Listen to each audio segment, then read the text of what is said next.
우리 하나님 말씀 여호수아 21장 20절에서 45절까지 말씀입니다. 여호수아서 21장 20절에서 45절까지 말씀. 우리 말씀을 교독해서 읽도록 하겠습니다. 제가 먼저 읽겠습니다. 레위 사람인 그와 자손 중에 남은 자들의 가족들 곧 그와 자손에게는 제비 뽑아 에브라임 지파 중에서 그 성읍들을 주었으니 곧 살인자의 도피성 에브라임 산지 세겜과 그 목초지요 또 게셀과 그 목초지와 깁사임과 그 목초지와 베토론과 그 목초지이니 네 성읍이요 또 단지파 중에서 준 것은 엘드게와 그 목초지와 깁부돈과 그 목초지와 아얄론과 그 목초지와 가드림몬과 그 목초지이니 네 성읍이요 또 므낫세 반지파 중에서 준 것은 다아낙과 그 목초지와 가드림몬과 그 목초지이니 두 성읍이라. 그와 자손의 남은 가족들을 위한 성읍들은 모두 10성읍과 그 목초지들이었더라. 레위 가족의 게르손 자손에게는 므낫세 반지파 중에서 살인자의 도피성 바산 골란과 그 목초지를 주었고 또 브에스드라와 그 목초지를 주었으니 두 성읍이요 이사가 지파 중에서 기시온과 그 목초지와 다브랏과 그 목초지와 야르뭇과 그 목초지와 엔간님과 그 목초지를 주었으니 네 성읍이요 아셀 지파 중에서는 미살과 그 목초지와 압돈과 그 목초지와 헬갓과 그 목초지와 르홉과 그 목초지를 주었으니 네 성읍이요 납달리 지파 중에서는 살인자의 도피성 갈릴리 게데스와 그 목초지를 주었고 또 함못돌과 그 목초지와 가르단과 그 목초지를 주었으니 세 성읍이라. 게르손 사람이 그 가족대로 받은 성읍은 모두 13성읍과 그 목초지들이었더라. 그 남은 레위 사람 무라리 자손의 가족들에게 준 것은 스불론 지파 중에서 용느함과 그 목초지와 가르다와 그 목초지와 딥나와 그 목초지와 나할랄과 그 목초지이니 네 성읍이요 르우벤 지파 중에서 준 것은 베셀과 그 목초지와 야스와 그 목초지와 그데못과 그 목초지와 무바앗과 그 목초지이니 네 성읍이요 갓 지파 중에서 준 것은 살인자의 도피성 길랏 라못과 그 목초지요 또 마하나임과 그 목초지와 헤스본과 그 목초지와 야셀과 그 목초지이니 모두 네 성읍이라. 이는 레위자 가족의 남은 자 곧 무라리 자손이 그들의 가족대로 받은 성읍이니 그들이 제비 뽑아 얻은 성읍이 12성읍이었더라.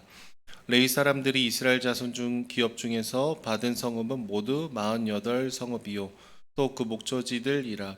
이 각 성읍의 주위에 목초지가 있었고 모든 성읍이 다 그러하였더라.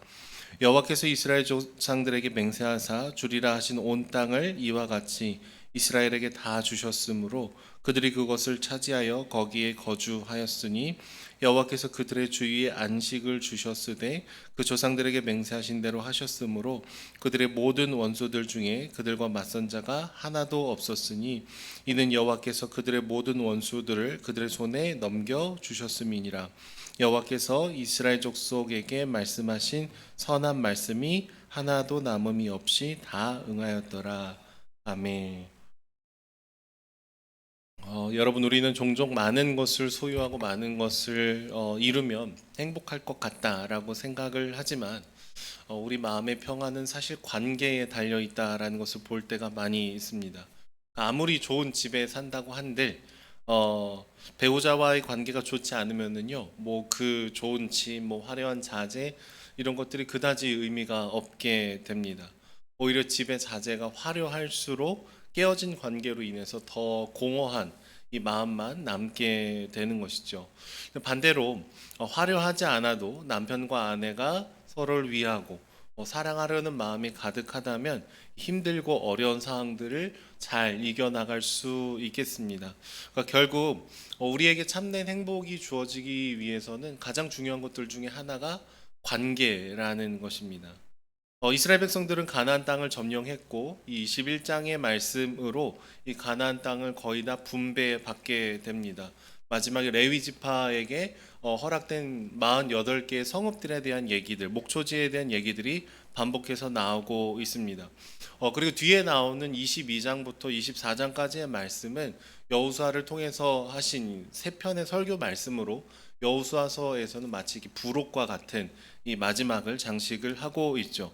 그러니까 어찌되었든 오늘 본문으로 이렇게 길었던 이 땅을 정복하고 분배하고 하나님의 말씀이 이루어지는 것에 대한 커다란 단락이 막을 내리고 있습니다. 이 가나안 땅을 점령하는 맨 마지막에 레위 지파 사람들이 48개의 성을 받게 되는 모습들을 볼 수 있는데요. 이 가나안 땅 전반에 걸쳐서 이 레위인들이 거주할 수 있는 성읍을 곳곳에 이렇게 흐트러뜨려 놓는 일들을 보여지게 되죠. 이것은 이스라엘 백성들 전역에 율법을 가르치는 일들이 여전히 필요하다라는 의미도 갖고 있습니다.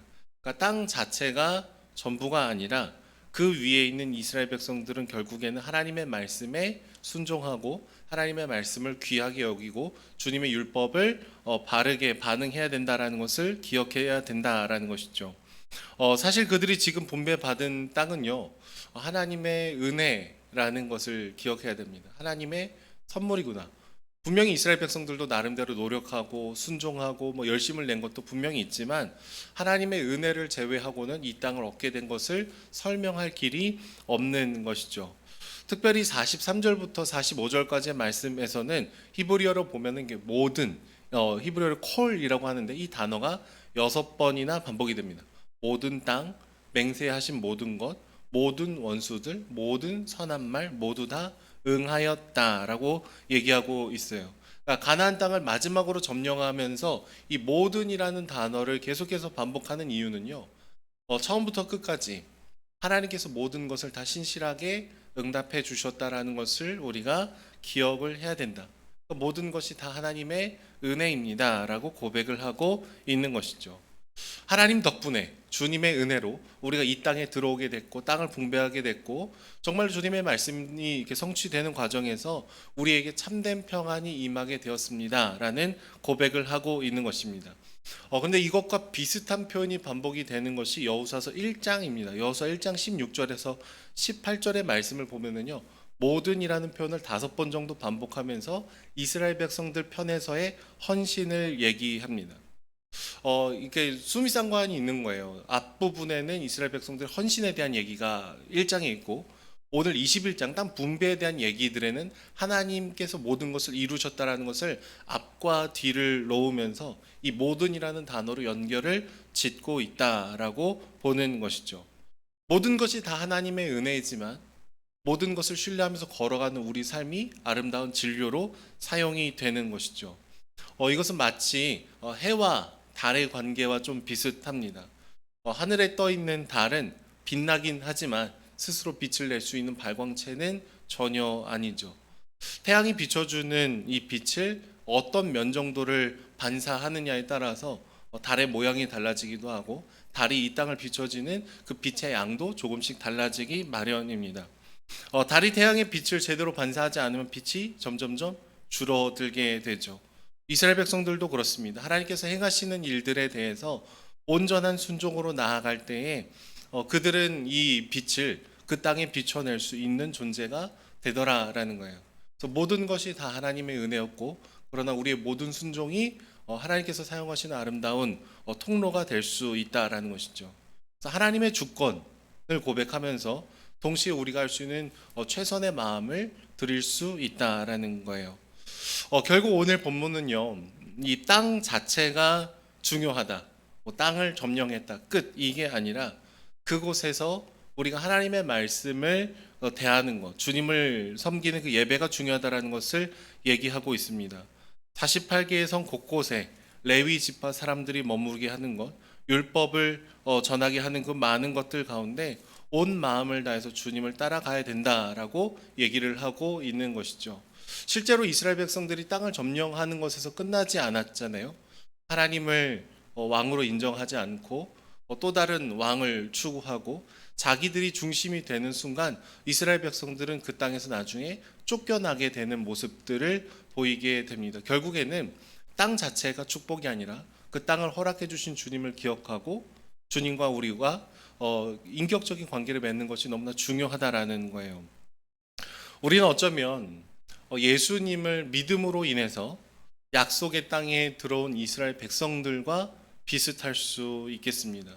예수님께서 온전히 다 이루신 그 약속의 언약의 우리는 참여하게 되고 이것은 하나님의 은혜다, 하나님의 선물이다.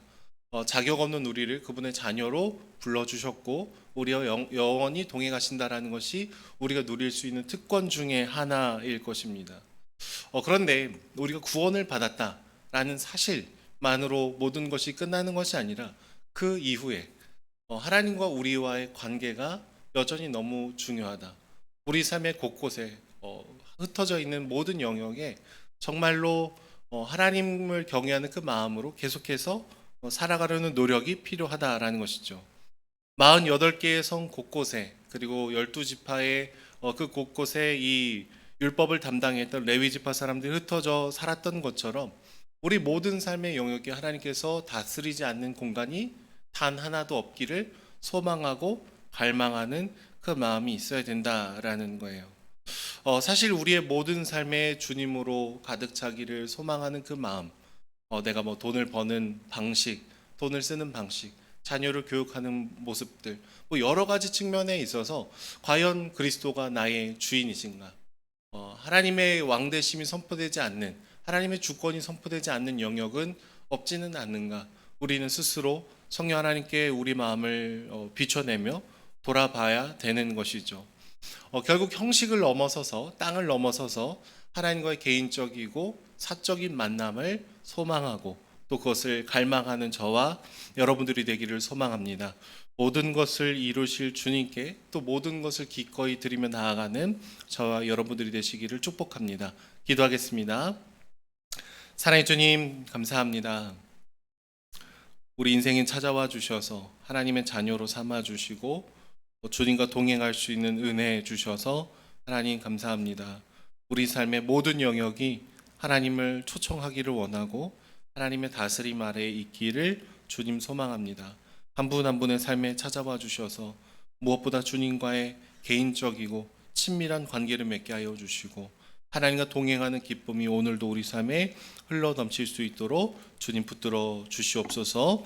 감사드리며 예수님의 이름으로 기도드립니다. 아멘.